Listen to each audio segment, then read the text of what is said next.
Cancer എന്ന് കേൾക്കുമ്പോഴേ പേടിക്കുന്നവർ ശ്യാമളയെ പരിചയപ്പെടണം.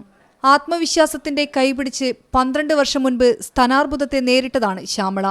Beach ആശുപത്രിയിൽ നഴ്സായി ജോലി ചെയ്യുമ്പോഴായിരുന്നു രോഗം തിരിച്ചറിഞ്ഞത്.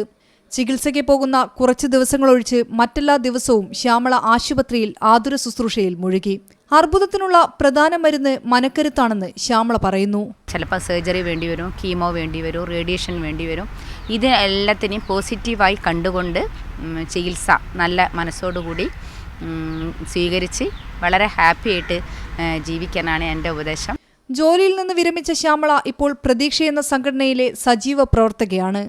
ക്യാൻസർ രോഗികൾക്ക് വേണ്ട നിർദ്ദേശങ്ങളും രോഗത്തെ പ്രതിരോധിക്കാനുള്ള മാർഗങ്ങളും പകർന്നു നൽകുകയാണ് പ്രതീക്ഷയിലൂടെ ഇവർ. രോഗം ജീവിതത്തിന് ഒരു മാറ്റവും വരുത്തിയിട്ടില്ലെന്നും ശ്യാമള പറയുന്നു. എന്തൊക്കെ ആക്ടിവിറ്റീസ് നമുക്കുണ്ട് അതെല്ലാം ഞാൻ കണ്ടിന്യൂ ചെയ്ത് പോരുന്നുണ്ട്.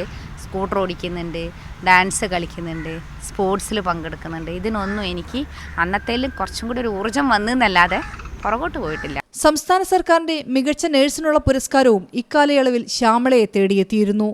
ക്യാമറ പേഴ്സൺ ഷിബുവിനൊപ്പം ഷിത, മീഡിയ 1 കോഴിക്കോട്.